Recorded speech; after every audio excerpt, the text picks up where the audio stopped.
فبأي آلاء ربكما تكذبان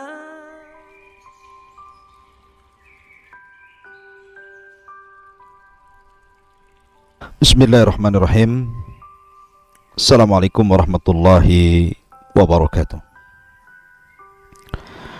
Alhamdulillahilladzi hadana wa kafana wa ja'alana minal muslimin. Asyhadu an la ilaha illallah wahdahu rabbil la syarika lah wa asyhadu anna Muhammadan abduhu wa rasuluhu alladzi la nabiyya ba'dah, amma ba'du. Alhamdulillah, segala puja dan puji hanya milik Allah Jalla fi'ula, yang atas limpahan karunia dan nikmatnya kita masih diberikan nikmat Islam, nikmat iman, nikmat sehat, dan tentunya juga nikmat di pagi hari ini kita bisa berthalabul ilmi walaupun lewat media kiswah. Salawat dan salam marilah kita aturkan kepada qudwah kita, rasul kita, nabi kita, tuntunan kita semuanya, Muhammad sallallahu alaihi wasallam. Allahumma salli ala sayyidina Muhammad wa ala alihi wa sahbihi wa man sara ala nahjihi ila yaumiddin. Melanjutkan pembahasan kita, masih membahas tentang qasasul anbiya, kisah-kisah para nabi, yakni kisah Nabi Allah Yusuf alaihi salatu wassalam, yang merupakan ahsanul qasas, kisah terbaik di dalam Al-Quranul Karim. Ma'asyiral muslimin yang dimuliakan Allah subhanahu wa ta'ala, kita sudah sampai kepada kisah Nabi Yusuf alaihi salatu wassalam, di mana Allah subhanahu wa ta'ala berfirman dalam surah ke-19 dan seterusnya, وَجَاءَتْ سَيَّارَةٌ فَأَرْسَلُوا وَارِدَهُمْ فَأَدْلَى دَلْوَهُ قَالَ يَا بُشْرَى هَذَا غُلَامٌ وَأَسَرُّوهُ بِضَاعَةً وَاللَّهُ عَلِيمٌ بِمَا يَعْمَلُونَ. Dan datanglah sekelompok musafir, para pedagang. Mereka menyuruh seseorang untuk mengambil air. Lalu dia menurunkan timbanya. Tiba-tiba dia berkata, oh senangnya, ini adalah seorang anak muda. Kemudian mereka pun menyembunyikannya sebagai barang dagangan, dan Allah maha mengetahui apa yang mereka lakukan. Jadi ketika Nabi Yusuf alaihi salatu wassalam dizalimi karena hasad saudara-saudaranya, dan inilah bahaya hasad. Bahaya hasad itu bisa mencelakakan manusia, bahkan bisa menghilangkan nyawa manusia. 10 saudara Nabi Yusuf alaihi salatu wassalam, mereka hasad kepada Nabi Yusuf alaihi salatu wassalam karena kedudukan Nabi Yusuf di hadapan ayahnya, Nabi Allah Ya'qub alaihi salatu wassalam. Karena terlalu dekatnya Nabi Ya'qub kepada Yusuf, terlalu sayangnya Nabi Ya'qub kepada Yusuf, sehingga menjadi hasad saudara-saudaranya, akhirnya berakhir dengan mencelakakan Nabi Yusuf alaihi salatu wassalam dan dimasukkan ke dalam sumur. Lah, sumur ini sumur yang cukup dalam. Bisa saja Nabi Yusuf alaihi salatu wassalam mati dalam sumur itu. Akan tetapi Allah subhanahu wa ta'ala menolong Nabi Yusuf alaihi salatu wassalam. Bayangkan saja 3 hari dalam sumur, siapa yang tahan? Tetapi karena pertolongan Allah subhanahu wa ta'ala, Nabi Yusuf tetap hidup. Kemudian diutus malaikat Jibril, kemudian menghibur Nabi Yusuf alaihi salatu wassalam dalam sumur itu. Kemudian Jibril pun menghabarkan segala sesuatu yang akan terjadi setelah Yusuf dalam sumur ini, bahwa dia nanti akan diambil para musafir, kemudian akan dijual, kemudian yang membelinya adalah seorang yang sangat kaya, pejabat nomor 2 Mesir. Kemudian dia pun akan mengalami fitnah dari istrinya kelak setelah besar, dan begitu seterusnya dihabarkan.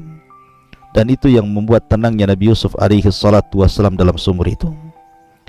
Maka ketika kemudian datang kafilah dagang yang mencari minum, akhirnya kemudian mereka melihat sumur, maka mereka senang. Akhirnya kemudian mereka menurunkan timba. Tiba-tiba timba itu berat. Rupanya Nabi Yusuf alaihi salatu wassalam memegang talinya, kemudian ditarik ke permukaan, dan mereka pun mengatakan, "Ya bushra hadza gulam. Ya bushra hadza gulam." Oh, senangnya ada seorang anak muda yang sangat tampan di sini. Kemudian mereka pun menyembunyikan Nabi Yusuf di dalam dagangan-dagangan mereka, yang kemudian akhirnya mereka pun membawa Nabi Yusuf alaihi salatu wassalam ke Mesir dan diperjualbelikan. Dan Allah Subhanahu wa taala menggambarkan dalam ayat selanjutnya, wa syarauhu bi thamanin bakhsin darahima ma'duda wa kanu fihi minaz zahidin. Dan mereka menjual Nabi Yusuf dengan harga yang rendah, yaitu beberapa dirham saja, sebab mereka tidak tertarik kepadanya. Jadi Nabi Yusuf alaihi salatu wassalam dijual oleh para pedagang ini dengan harga yang sangat murah. Mungkin 2 dirham, mungkin 3 dirham, 4 dirham. Atau sekalipun seandainya Nabi Yusuf itu diambil begitu saja tanpa harus ada penukaran dengan dirham atau dengan dinar, maka mereka akan melepaskannya. Artinya Nabi Yusuf tidak punya harga, karena mereka tidak tertarik dengan Nabi Yusuf alaihi salatu wassalam. Lah, dari sinilah Allah Subhanahu wa taala hendak merubah nasib seseorang.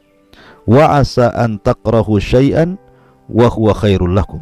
Terkadang sesuatu yang kita anggap benci, rupanya itu sebuah kebaikan di hadapan Allah Subhanahu wa taala. Nabi Yusuf alaihi salatu wasallam diuji dalam sumur, dihasadi oleh saudara-saudaranya, tapi di balik itu ada hikmah yang besar yang akan diterima Nabi Yusuf alaihi salatu wasallam. Maka datanglah seorang pembesar Mesir. Ada yang mengatakan Al-Aziz adalah orang nomor 2-nya daripada Malikul Misra, Raja Mesir, Fir'aunnya Mesir. Jadi dia adalah orang nomor 2 dalam kerajaan. Tentu orang nomor 2 bukan orang biasa. Dia tinggal di istana dengan segala kekayaannya, dengan segala kenikmatannya, dengan istrinya yang sangat cantik parasnya, dengan dayang-dayang dan pembantunya, dan begitu seterusnya. Lah Allah takdirkan pejabat Mesir Al-Aziz ini tidak diberikan keturunan oleh Allah Subhanahu wa taala, tidak punya anak. Akhirnya kemudian istrinya Imra'atu Aziz, ada yang mengatakan namanya Zulaiha, ingin membahagiakan suaminya. Karena tidak punya keturunan, akhirnya mereka pun berniat untuk mengambil anak untuk diadopsi, menjadi anak angkat mereka. Kemudian mereka pun datang ke pasar budak untuk membeli seorang anak untuk diambil sebagai anak angkat mereka. Maka Allah Subhanahu wa taala berfirman, wa qala alladhi ishtarahu min Misra limra'atihi aqrimi mathwai asa an yanfa'una aw yattakhidahu walada wa kadzalika makkanna li Yusuf fil ardi walinu'allimahu min ta'wilil ahadits wallahu ghalibun ala amrih walakinna aktsaran nasi la ya'lamun. Dan orang Mesir yang membelinya berkata kepada istrinya, berikanlah kepadanya tempat yang layak, tempat yang baik. Mudah-mudahan dia bermanfaat bagi kita, atau kita pungut dia sebagai anak. Dan demikianlah kami memberikan kedudukan yang sangat baik kepada Yusuf di negeri Mesir, dan agar kami ajarkan kepadanya takwil mimpi, dan Allah berkuasa terhadap urusannya, akan tapi kebanyakan manusia tidak memahaminya. Ma'asyiral muslimin yang dimuliakan Allah Subhanahu wa taala, ketika Nabi Yusuf alaihi salatu wassalam dilempar ke dalam sumur oleh 10 saudaranya, ketika itu usia Nabi Yusuf alaihi salatu wassalam 10 tahun, artinya belum balik. Dan Nabi Yusuf alaihi salatu wassalam itu diberikan ketampanan oleh Allah Subhanahu wa ta'ala, Nabi tertampan. Dia mendapatkan separuh ketampanan Adam alaihi salatu wassalam. Kemudian juga diberikan akhlak yang sangat baik. Ya, tentu karena dia adalah turunan seorang Nabi. Nabi Allah Yaqub alaihi salatu wassalam tentu mewarisi akhlaknya, kesabarannya, keindahannya, dan begitu seterusnya. Sehingga ketika Al-Aziz, pejabat Mesir ini, memandang Nabi Yusuf alaihi salatu wassalam, langsung tertarik. Kemudian istrinya menganjurkan untuk membelinya. Kemudian mereka pun membeli Nabi Yusuf alaihi salatu wassalam dari para pedagang itu. Maka disinilah perubahan kehidupan Nabi Yusuf beralih ke sebuah istana. Dia tinggal di istana yang sangat megah, dengan makanan-makanan yang sangat lezat, dengan pendidikan-pendidikan, dengan pelayanan-pelayanan, dan begitu seterusnya. Dan dia pun diangkat menjadi anak Al-Aziz, pejabat nomor 2 Mesir. Dan tanpa terasa, hari pun berganti, minggu pun berlalu, bulan pun kemudian hilang, datanglah tahun. Akhirnya tanpa terasa Nabi Yusuf pun kemudian sudah 10 tahun berada di dalam istana Al-Aziz ini. Berarti Nabi Yusuf alaihi salatu wassalam sudah berusia 20 tahun. Maka ketampanan Nabi Yusuf alaihi salatu wassalam semakin tampak. Bersihnya wajahnya, bersihnya badannya, tampannya, akhlaknya, senyumnya, dan begitu seterusnya. Itu pula yang menjadikan kemudian istri Al-Aziz bukannya sayang, malah kemudian tertarik dan jatuh cinta kepada Nabi Yusuf alaihi salatu wassalam. Akhirnya karena dia tidak mendapatkan pelayanan, kepuasan dari suaminya, maka dia pun kemudian ingin memuaskan dirinya dan hendak melakukan perzinahan dengan Nabi Yusuf alaihi salatu wassalam. Mulailah dia membuat makar bagaimana caranya dia mendapatkan Nabi Yusuf dan bisa melampiaskan syahwatnya. Allah subhanahu wa ta'ala berfirman, وراودته التي هو في بيتها عن نفسه وغلقت الأبواب وقالت حيت لك قال معاذ الله إنه ربي أحسن مثواي إنه لا يفلح الظالمون. Dan perempuan, maksudnya yang dia tinggal di rumahnya, maksudnya istri daripada Al-Aziz Zulaikha ini, menggoda Nabi Yusuf alaihi salatu wassalam. Kemudian dia menutup pintu-pintunya, mengunci jendela-jendelanya. Kemudian dia pun berkata kepada Nabi Yusuf alaihi salatu wassalam, hai talak, mendekatlah kemari, mendekatlah kepadaku. Tapi Yusuf alaihi salatu wassalam kemudian berkata, aku berlindung kepada Allah, sungguh Tuanku telah memperlakukan diriku dengan baik, dan sesungguhnya orang-orang zalim itu tidak akan beruntung. Nabi Yusuf alaihi salatu wassalam menolak ajakan daripada istri Al-Aziz ini. Tentu bagaimanapun dia sudah banyak berjasa kepada dirinya. Al-Aziz sudah banyak berjasa kepada dirinya, membesarkan dirinya, memberikan makanan yang bergizi, pendidikan, dan begitu seterusnya. Tidak mungkin dia mengkhianati kebaikan manusia. Karena bagaimanapun seorang muslim, kita dalam Islam saja tidak boleh melupakan kebaikan orang. Dan itu ajaran Nabi SAW. Nabi tidak pernah melupakan kebaikan manusia.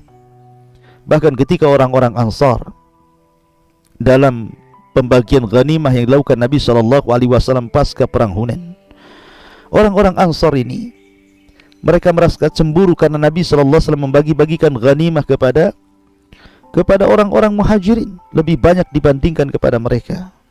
Sehingga akhirnya kemudian mereka pun kecil hati dan menganggap sesuatu yang dilakukan Nabi SAW kurang benar. Tapi kemudian Nabi SAW mengingatkan kebaikan mereka, karena Nabi tidak pernah melupakan kebaikan mereka.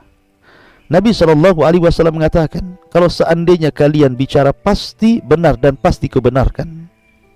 Kemudian Nabi memuji orang-orang Ansar karena kebaikan mereka. Begitulah Nabi SAW tidak pernah melupakan kebaikan.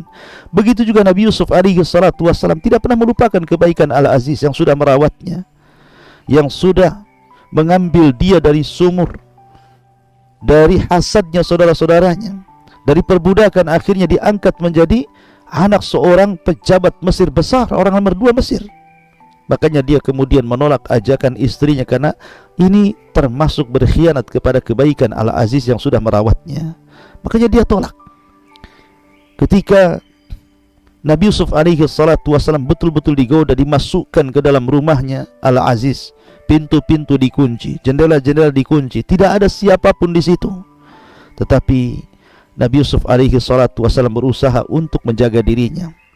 Bahkan Allah Subhanahu wa taala menjelaskan, walaqad hammat bihi wa hamma biha laula an ra'a burhana rabbih kadzalika nasrifu anhu su wal fahsya innahu min ibadinal mukhlasin. Dan sungguh perempuan itu telah berkehendak kepada Yusuf, menginginkan Yusuf untuk supaya melampiaskan syahwatnya, dan Yusuf pun berkehendak kepadanya. Ya, karena Nabi Yusuf alaihi salatu wasalam sudah menjadi anak muda. Dan setiap laki-laki normal, setiap anak muda normal pasti akan diberikan syahwat, akan disukakan dengan wanita. Apalagi wanita di depan Nabi Yusuf, walaupun terpaut jauh usianya, tetapi dia bukan wanita biasa, wanita kaya yang suka merawat badannya, yang suka merawat mukanya, yang suka merawat keindahan tubuhnya, sehingga siapapun laki-lakinya pasti akan tertarik dengan keparasan cantik daripada Zulaiha ini. Apalagi Nabi Yusuf alaihi salatu wassalam anak muda, belum menikah. Kemudian dia orang asing, dia seorang musafir, di mana terkadang seorang musafir itu lebih nekat dibandingkan orang-orang mukim, karena kalau dia berbuat jahat tidak ada yang tahu. Tapi orang yang mukim di sebuah tempat, tentu kalau hendak berbuat jahat itu pasti akan terpikir, malu dengan keluarganya, malu dengan nama baik keluarganya, dan begitu seterusnya. Kemudian juga Nabi Yusuf alaihi salatu wassalam, dia adalah seorang yang di bawah kekuasaan Zulaiha, artinya dia harus nurut apa kata tuannya. Akan tetapi Nabi Yusuf alaihi salatu wassalam diberikan oleh Allah Azza wa Jal untuk tidak melayani syahwat daripada Zulaiha ini. Dia tolak. Ya, ma'asyiral muslimin yang dimuliakan Allah Azza wa Jal, bahkan dalam hatinya sebenarnya Yusuf juga berkehendak. Makanya Allah mengatakan wa hamma biha. Dan Yusuf pun sebenarnya dalam hatinya kepengen melakukan itu. Ya wajar, namanya anak muda, belum menikah, kemudian seorang musafir, kemudian orang asing jauh dari keluarga, kemudian dihadapkan kepada wanita yang sangat cantik parasnya. Siapa yang tidak tergoda dengan Zulaiha? Tetapi Allah Subhanahu wa taala tolong Nabi Yusuf. Makanya Allah mengatakan laula an ra'a burhana rabbi. Kalau sekiranya dia tidak melihat tanda-tanda dari Tuhannya yang demikian besar, kemudian kami palingkan darinya keburukan dan kekejian, sungguh dia Yusuf termasuk hamba-hamba yang terpilih. Sebagian ulama mengatakan yang dimaksud burhan di sini artinya, jadi Nabi Yusuf malu ketika melihat berhala. Jadi di situ di kamar Zulaiha itu ada berhala. Kemudian dia tutup berhala itu. Padahal berhala itu tidak berakal, tidak bisa bicara, tidak bisa mendengar. Tetapi karena dia malu dengan berhala itu, maka kemudian dia tidak jadi mengikuti apa kemauan daripada Zulaiha. Ada juga yang mengatakan yang dimaksud burhan di sini adalah dia teringat dengan bapaknya Yakub. Dia teringat dengan kebaikan Yakub ayahnya, sehingga dia menolak permintaan wanita itu. Ada juga yang mengatakan dia teringat dengan perkataan Jibril, dan ini yang benar di dalam sumur itu, bahwa nanti engkau wahai Yusuf akan digoda oleh seorang wanita yang bernama Zulaiha, maka jangan kau tanggapi godaannya. Makanya Nabi Yusuf alaihi salatu wassalam dihindarkan oleh Allah Subhanahu wa taala dari keburukan. Ma'asyiral muslimin yang dimuliakan Allah Azza wa Jalla. Tapi lihat bagaimana wanita yang sudah tergila-gila dengan Nabi Yusuf ini. Dia membuat makar. Kemudian mengatakan, Al-Quran berfirman, wastabaqal bab wa qaddat qamisahu min duburin wa alfaya sayyidaha ladal bab qalat ma jaza'u man arada bi ahlika su'an illa an yusjan aw adzabun alim. Dan keduanya berlomba-lomba menuju pintu.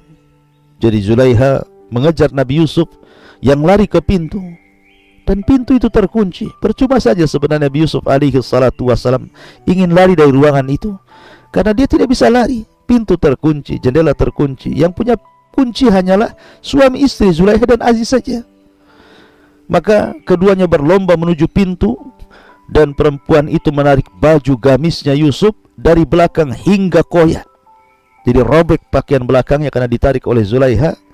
Dan keduanya mendapati suami perempuan itu ternyata sudah berada di depan pintu. Maksudnya ketika Nabi Yusuf alaihi salatu wassalam ditarik pakaiannya oleh Zulaiha, kemudian pakaian itu robek dari belakang, tiba-tiba suaminya datang. kemudian membukakan pintu. Kemudian suaminya kaget tidak terkira karena di dalam kamar itu hanya ada Zulaiha dan Nabi Allah Yusuf alaihi salatu wassalam sedang berdua-duaan, dan kondisi pakaian Nabi Yusuf telah robek dari belakang. Kemudian karena ketahuan, maka Zulaiha pun kemudian membela diri dan mengatakan dia yang memulai. Nabi Yusuflah yang telah memulai. Dia menginginkan diriku. Lalu apakah balasan terhadap orang-orang yang bermaksud buruk terhadap istrimu, wahai suamiku, selain dipenjarakan atau dihukum dengan siksaan yang pedih? Maka Nabi Yusuf alaihi salatu wassalam tentu difitnah seperti itu, dia pun melakukan pembelaan. Tidak mungkin diam saja. Makanya dia mengatakan, qala hiya rawadatni an nafsi. Dia yang menggodaku duluan, bukan aku yang merayunya duluan. Ya, jadi Yusuf alaihi salatu wassalam membela diri, ya, bahwa aku tidak pernah melakukannya, aku tidak pernah memulai dahulu, dia yang menginginkan diriku. Dan Al-Aziz ini orang yang berakal, ya, dia tahu bahwa yang salah istrinya, apalagi ketika itu ada pembantunya, ada budaknya, ada khadimnya yang sedang membawa anak bayi. Tiba-tiba anak bayi itu bisa bicara. Allah subhanahu wa ta'ala buat dia bisa bicara. Itulah yang Allah firmankan, wa syahida syahidum min ahliha, wa syahida syahidum min ahliha, dan bersaksilah. Orang yang bersaksi itu memberikan kesaksian, kemudian bicara bahwa yang benar adalah Yusuf dan yang salah adalah Zulaiha. Dan syahida syahid maksudnya orang yang bersaksi ini adalah bayi kecil yang belum bisa bicara, tapi Allah buat dia bicara. Kemudian dia pun mengatakan, in kana qamisuhu qudda min qubulin fasadaqat wa huwa minal kadhibin, wa in kana qamisuhu qudda min duburin fakadzabat wa huwa minas sadiqin. Kata bayi ini, dia mengatakan, kalau seandainya baju gamis itu koyak dari depan, berarti wanita itu yang benar dan Yusuf termasuk orang yang dusta. Tapi kalau seandainya yang koyak itu bagian belakang, maka perempuan itu telah berdusta dan Yusuflah termasuk orang-orang yang benar. Ternyata setelah dilihat, koyaknya pakaian Nabi Yusuf bukan di depan, tapi di belakang, menunjukkan bahwa Yusuf tidak salah, karena dia tidak melakukan hal apapun. Zulaiha yang memulai, yang kemudian menarik baju Nabi Yusuf dari belakang kemudian koyak. Subhanallah. Ini suami sudah tahu bahwa istrinya yang salah, tapi masih dibela, ya. Sehingga dia mengatakan kepada Yusuf, Yusuf a'rid an hadza wastaghfir li dzambik innaka kunti minal khatiin. Wah Yusuf, dah lupakanlah kejadian ini, tidak usah lagi diingat-ingat. Sudah lupakan yang lalu, sudahlah berlalu. Dan engkau wahai istriku, meminta ampunlah kepada Allah subhanahu wa ta'ala atas dosamu, karena engkau termasuk orang yang bersalah di sini. Lihat bagaimana seorang suami harusnya Al-Aziz. Harusnya Al-Aziz ini bijaksana. Dia harus menasihati istrinya. Dan saya kira kalau di zaman sekarang ada suami kemudian melihat istrinya berselingkuh dengan laki-laki lain, apa yang terjadi? Pasti punya kecemburuan. Makanya dalam Islam itu, orang-orang yang dianggap dayus itu dilaknat dalam Islam. Kata Nabi SAW, salah satu orang yang dilaknat itu adalah dayus. Siapa dayus itu? Kepala rumah tangga yang tidak punya kecemburuan ketika keluarganya bermaksiat, ketika istrinya bermaksiat, ketika anaknya bermaksiat. Dia tidak punya cemburu untuk mencegahnya. Lah sama Al-Aziz ini lemah di hadapan istrinya. Harusnya seorang suami harus tegas. Harusnya seorang suami harus punya wibawa, sehingga dia bisa menasihati istrinya dan bertobat kepada Allah subhanahu wa ta'ala. Karena kejadian ini diketahui oleh para pembantu dan orang-orang istana sekitar Aziz, maka menyebarlah gosip yang tidak sedap kepada Zulaiha ini. Rupanya istri-istri pejabat yang lainnya, mereka mendengar bahwa Zulaiha telah menginginkan budaknya, padahal dia seorang yang merdeka, dia pejabat, istri pejabat, orang kaya, Kenapa dia menginginkan budaknya Yusuf? Akhirnya kemudian gosip pun menyebar, digoreng ke sana kemari. Maka Zulaiha wanita yang cerdas, dia tidak tahu siapa Nabi Yusuf alaihi salatu wassalam. Akhirnya kemudian Allah menggambarkan di dalam Al-Quran, wa qala niswatun fil madinah imra'atul aziz turawidu fataha an nafsihi qad saghafaha hubba inna lanaraha fi dhalalim mubin. Dan perempuan-perempuan di kota itu menyebarkan isu, istri Aziz telah menggoda dan merayu pelayannya, pembantunya, budaknya untuk menundukkan untuk dirinya. Subhanallah. Ya. Kemudian mereka pun mengatakan, sungguh wanita itu telah dimabuk cinta dengan pembantunya, maka kami pasti memandang dia dalam kesesatan yang nyata. Jadi mulailah wanita-wanita, ada yang mengatakan 40 istri pejabat di zaman itu menggosipi Zulaiha yang merupakan istri daripada Al-Aziz karena perbuatannya. Tetapi istrinya Aziz ini wanita berakal, sekali saya katakan dia orang cerdas. Mereka wanita-wanita tidak tahu bagaimana tampannya Nabi Yusuf alaihi salatu wassalam. Akhirnya kemudian dia pun membuat makar. Dia pun membuat jamuan makanan dengan menyediakan buah-buahan, makanan-makanan yang sangat sedap, kemudian dihidangkan. Diundanglah wanita-wanita itu, sebanyak 40 wanita-wanita pejabat Mesir diundang yang sudah menggosipi dirinya. Maka datanglah wanita-wanita ini, kemudian duduk berbaris. Di depannya ada buah-buahan dan makanan, kemudian disuruh untuk memegang pisau masing-masing. Maka ketika itu mereka tidak tahu apa yang akan dilakukan Zulaiha. Ketika mereka sudah memegang pisau masing-masing, di hadapannya ada buah-buahan dan juga makanan yang lainnya, tiba-tiba kemudian Zulaiha memerintahkan Yusuf alaihi salatu wassalam untuk keluar kepada mereka para wanita itu.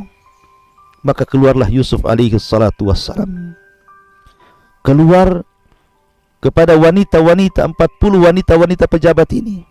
Subhanallah, apa yang dikatakan Al-Quran ketika Zulaiha mengatakan wa qalat ikhruj alaihin, wahai Yusuf, keluarlah, tunjukkan jati dirimu kepada mereka. Apa yang terjadi? Falamma ra'ainahu akbarna wa qatta'na aydiyahunna wa qulna hasya lillah ma hadza basharan in hadza illa malakun karim. Apa yang terjadi ketika Zulaiha meminta Nabi Yusuf untuk keluar, menampakkan dirinya di hadapan wanita-wanita itu?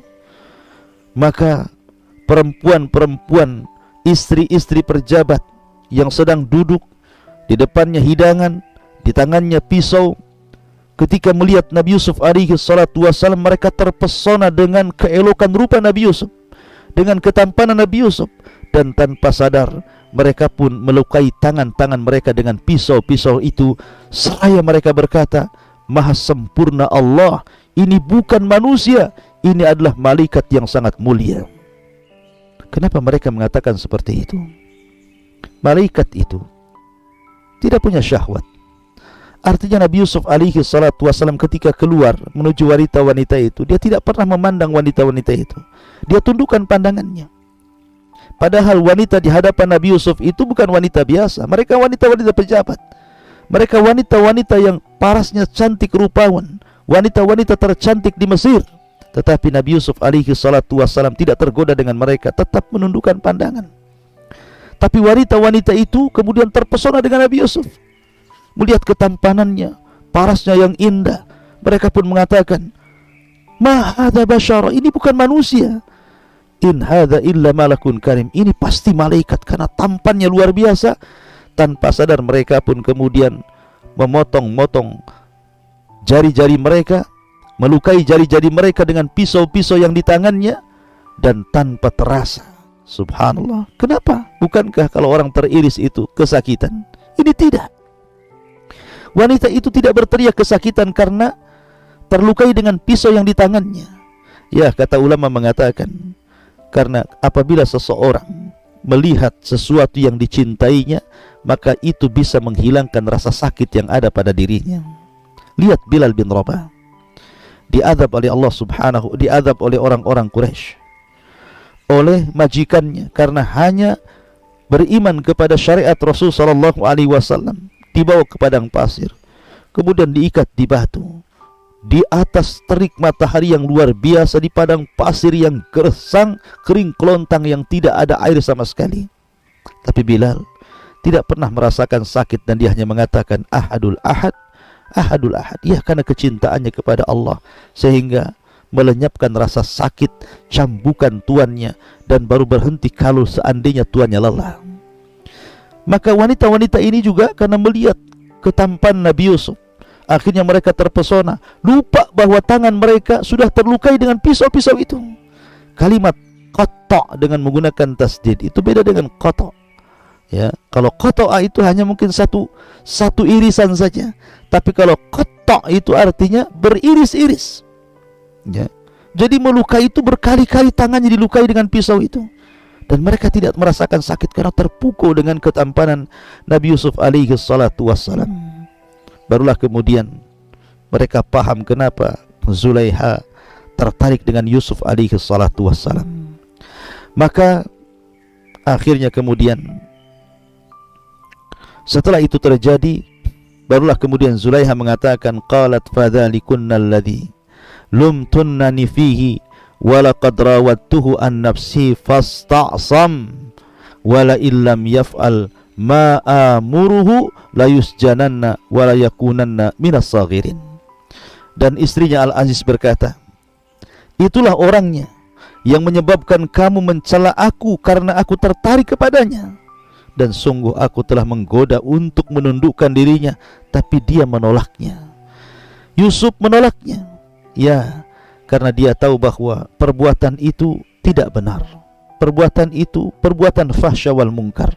Perbuatan itu tidak menunjukkan akhlak untuk membalas kebaikan Al-Aziz. Makanya Nabi Yusuf alaihi salatu wassalam menolak itu. Dan seorang Nabi maksum akan dijaga oleh Allah subhanahu wa ta'ala. Lah ketika kemudian Zulaiha sudah menggoda Nabi Yusuf dengan cara yang halus, tidak bisa juga, mulailah dia menggoda Nabi Yusuf dengan cara yang kasar, dengan cara mengancam Nabi Yusuf alaihi salatu wassalam, dan mengatakan jika dia tidak melakukan apa yang aku perintahkan, niscaya dia akan dipenjarakan dan dia akan menjadi orang yang hina. Dia tidak boleh lagi tinggal di istanaku, dia harus masuk penjara. Tetapi Nabi Yusuf alaihi salatu wassalam tetap menolaknya dan mengatakan, qala rabbi as-sijnu ahabbu ilayya mimma yad'unani ilaih wa illa tasrif anni kaidahun. Dia mengatakan, wahai Tuhanku, penjara itu lebih baik dan lebih aku sukai dibandingkan memenuhi ajakan mereka. Jika aku tidak engkau hindarkan dari tipu daya mereka, niscaya aku akan cenderung untuk melakukan keinginan mereka, dan tentu aku termasuk orang-orang yang bodoh, kata Nabi Yusuf. Ma'asyiral muslimin yang dimuliakan Allah Azza wa Jalla. Maka Yusuf pun menolak permintaan mereka dan memilih untuk memenjarakannya. Lah dari sini akhirnya suami-suami dari istri-istri pejabat itu mendengar bagaimana mereka sudah mengkhianati mereka dengan melihat Nabi Yusuf alaihi salatu wassalam. Makanya mereka takut kalau seandainya keberadaan Nabi Yusuf itu memfitnah mereka. Akhirnya suami-suami mereka sepakat bahwa Yusuf harus dijauhkan dari istri-istri mereka. Termasuk Al-Aziz menginginkan Nabi Yusuf dijauhkan daripada Zulaiha istrinya. Maka para pejabat ini sepakat untuk memasukkan Yusuf ke dalam penjara. Akhirnya kemudian Nabi Yusuf pun dimasukkan penjara tanpa ada alasan yang benar. Dizalimi. Atas dosa apa Nabi Yusuf dipenjarakan? Atas kesalahan apa Nabi Yusuf dipenjarakan? Tapi begitulah, terkadang seseorang diuji untuk dinaikkan derajatnya. Buat dibalik ujian ini, tentu ada hal yang bisa mengangkat derajat Nabi Yusuf alaihi salatu wassalam kelak. Oleh karena itulah maka jangan sedih kalau seandainya Allah subhanahu wa ta'ala menguji seseorang, karena terkadang di balik ujian itu ada hikmah yang besar, baik kita ketahui ataupun kita tidak ketahui. Karena terkadang ujian itu membawa nikmat bagi orang-orang yang diujinya. Ma'asyiral muslimin yang dimuliakan Allah Azza wa Jalla, lah peristiwa ketika Nabi Yusuf akhirnya diponis masuk penjara. Di situ ada kejadian. Di istana ada kejadian yang sangat heboh. Apa kejadiannya? Di istana itu ada dhawak. Dhawak itu tukang mencicipi makanan raja. Jadi kalau seseorang membuat makanan untuk raja, tidak langsung dihidangkan ke raja, tetapi akan didatangkan dhawak untuk mencicipi. Dikhawatirkan ada racunnya, kemudian menjadikan raja mati. Lah ketika itu dhawak ini sedang mencicipi dua makanan, satu berupa asir, minuman peras, dan yang satunya roti. Kemudian dimakannya roti itu. Setelah makan roti kemudian dia minum asir. Tiba-tiba setelah makan roti dan minum asir itu, kemudian matilah dhawak ini, meninggal dunia. Ya, ada kemungkinan mungkin di antara roti dan asir itu, minuman perasan itu, atau mungkin bahasa kitanya jus, mungkin diracuni, atau mungkin salah satu makanan itu ada racunnya, entah di minumannya atau mungkin di rotinya. Akhirnya meninggallah dhawak ini, yang tukang mencicipi makanan raja ini. Kemudian tersangkanya adalah imma yang membuat roti ataupun yang membuat minuman. Maka ditangkaplah kedua-duanya dan dimasukkan satu penjara dengan Nabi Yusuf alaihi salatu wassalam. Lah akhirnya kemudian Allah subhanahu wa ta'ala menjelaskan ini. Wa dakhala ma'ahu sijn fatayan qala ahaduhuma inni arani a'siru khamran wa qala al-akhar inni arani ahmilu fawqa ra'si khubzan ta'kulu at-tayra minhu nabbi'na bi ta'wilihi inna lanaraka minal muhsinin. Dan bersama dia masuk, maksudnya Nabi Yusuf masuk ke dalam penjara, masuk pula dua orang pemuda dalam penjara itu, pembuat roti dan pembuat minuman, yang dengan sebab keduanya meninggallah tukang cicipin makanan itu. Salah satu keduanya tiba-tiba Allah subhanahu wa ta'ala mimpikan. Jadi keduanya bermimpi, ya, baik yang tukang membuat minuman raja ataupun tukang membuat roti makanan raja, bermimpi kedua-duanya. Di antara mimpinya, salah satunya berkata, sesungguhnya aku bermimpi memeras anggur. Dan yang lainnya berkata, aku bermimpi bahwa roti di atas kepalaku, membawa roti di atas kepalaku, sebagiannya dimakan burung. Berikanlah kepada kami takwilnya wahai Yusuf, sesungguhnya kami memandang dirimu termasuk orang-orang yang berbuat baik. Akhirnya kemudian Nabi Yusuf alaihi salatu wassalam mentakwilkan mimpi keduanya. Yusuf pun mengatakan, qala la ya'tikuma ta'amun turzaqani illa nabba'tukuma bita'wilihi qabla an ya'tikuma dhalikuma mimma 'allamani rabbi inni taraktu millata qaumi la yu'minuna billahi wa hum bil akhirati hum kafirun. Yusuf berkata, makanan apapun yang akan diberikan kepadamu berdua, aku telah mendapatkan atau telah dapat menerangkan takwilnya sebelum makanan itu sampai kepadamu. Itu sebagian dari yang diajarkan Tuhanku. Sesungguhnya aku telah meninggalkan agama orang-orang yang tidak beriman kepada Allah, bahkan mereka tidak percaya kepada hari akhir. Sebelum Nabi Yusuf alaihi salatu wassalam mentakwilkan mimpi keduanya, maka Nabi Yusuf mulai berdakwah, mendakwahkan dakwah tauhid agar keduanya masuk ke dalam Islam. Karena Yusuf tahu nih, salah satu dari keduanya akan diponis mati. Karena salah satu keduanya telah meletakkan racun. Kalau seandainya tidak dimakan dhawak, tentu raja akan mati, ya.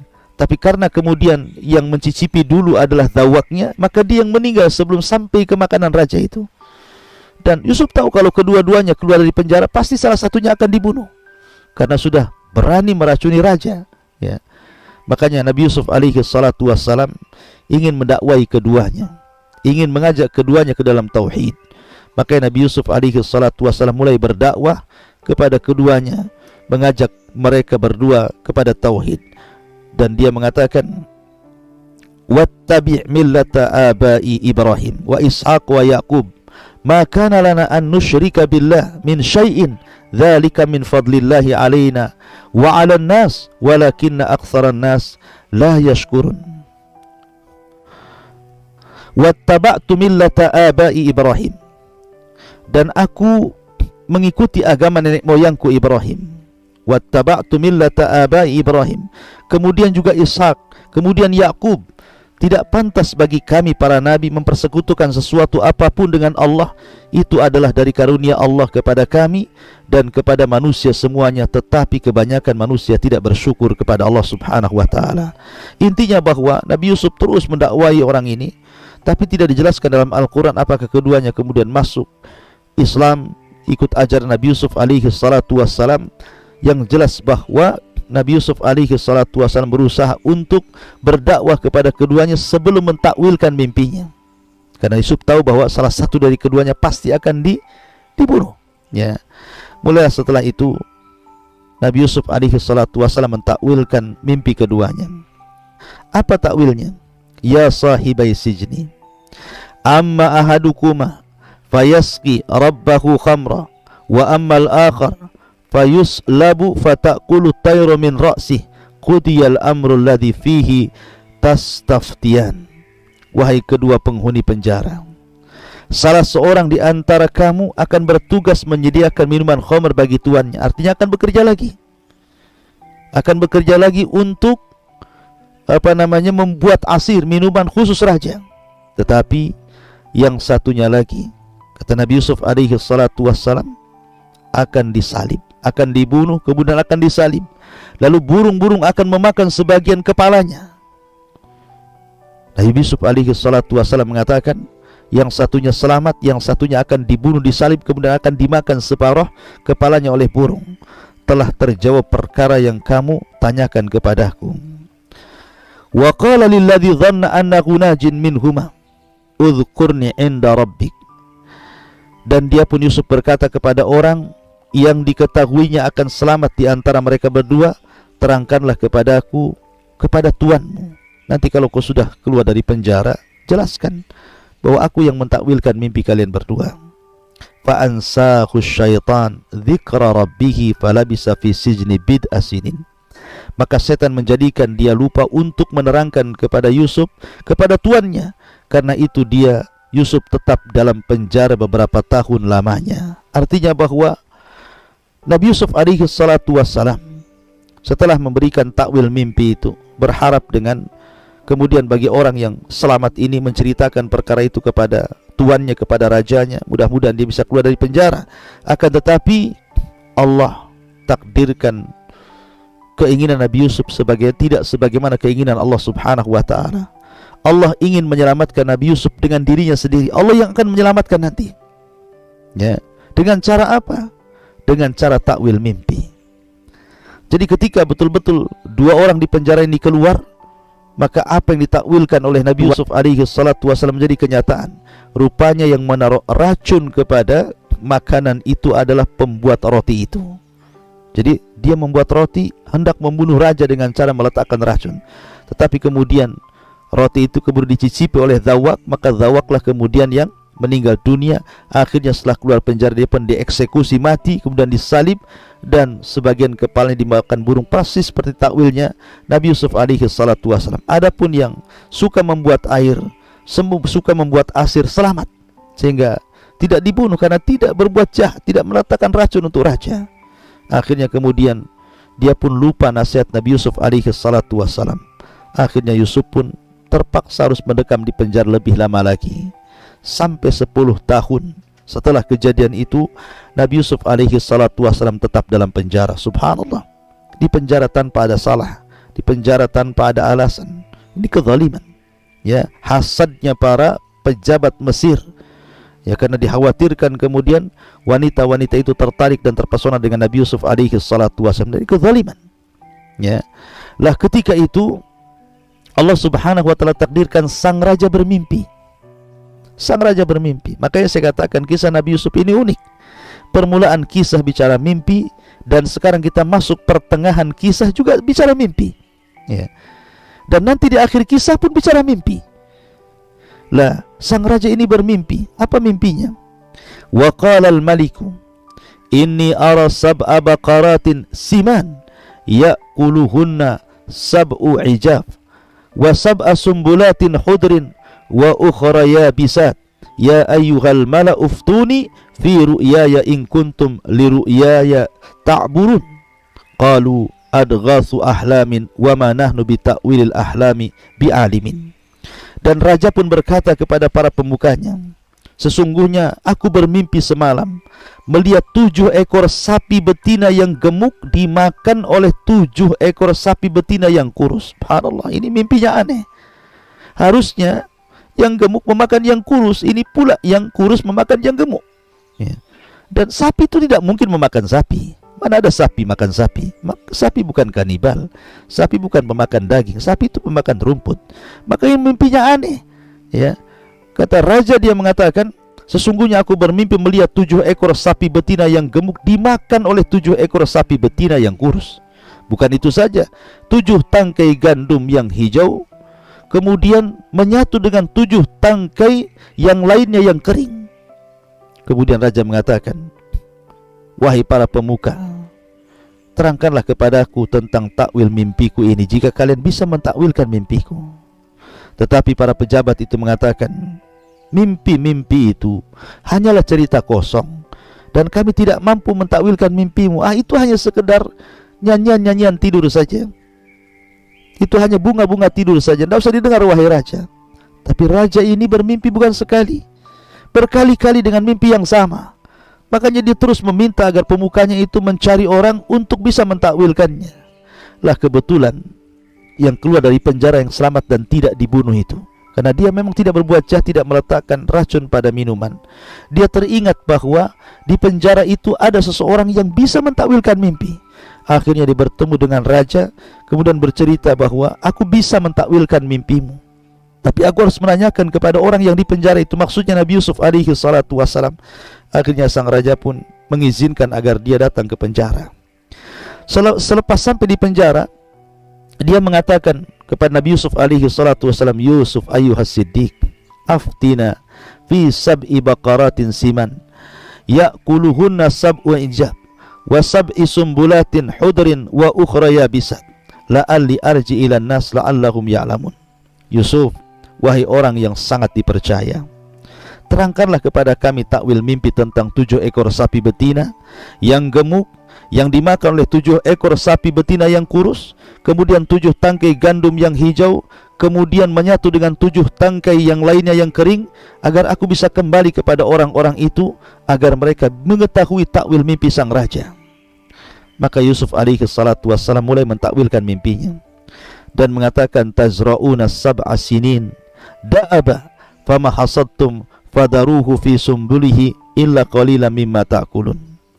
Dan dia pun Yusuf berkata, agar kamu bercocok tanam 7 tahun berturut-turut sebagaimana biasa, kemudian apa yang kamu tuai hendaklah kamu biarkan di tangkainya kecuali sedikit untuk yang kalian makan. Artinya Nabi Yusuf ingin katakan bahwa 7 tahun setelah ini akan terjadi kekeringan, akan terjadi paceklik hebat, akan terjadi kelaparan, akan banyak kemudian sapi-sapi yang tadinya gemuk menjadi kurus.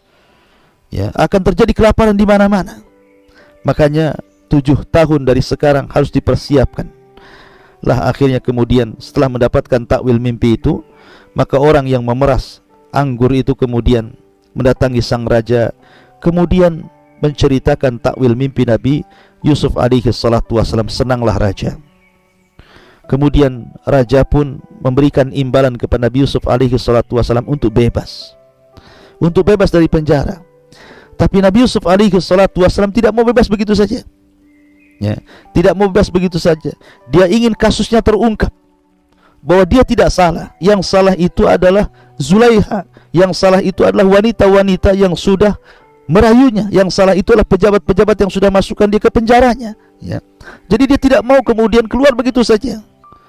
Akhirnya kemudian Nabi Yusuf alaihi salatu wassalam meminta kepada sang raja untuk memberikan alasan bahwa dia tidak salah, dia tidak berbuat zalim, sehingga harus masuk penjara tanpa alasan. Ma'asyiral muslimin yang dimuliakan Allah subhanahu wa ta'ala. Kemudian dipanggillah oleh sang raja ini Zulaiha, kemudian 40 wanita-wanita pejabat termasuk juga suami-suaminya. Ya, kemudian ditanya Raja langsung yang mengadili ini dan mengatakan, ma khatbukunna id rawattunna Yusuf an nafsihi qulna hasya lillah ma alimna alaihi min su. Qalat imra'atul aziz al-ana khasal haq ana rawattuhu an nafsi wa annahu laminas sadiqin. Raja pun berkata kepada perempuan-perempuan itu, bagaimana keadaanmu ketika kamu menggoda Yusuf untuk menundukkan dirinya kepada kalian? Mereka berkata, Maha sempurna Allah, kami tidak mengetahui sesuatu keburukan darinya. Lalu istri Aziz mengatakan, sekarang jelaslah kebenaran itu, akulah yang menggoda dan merayunya, dan sesungguhnya dia termasuk orang-orang yang benar. Dari sini terungkap kasusnya.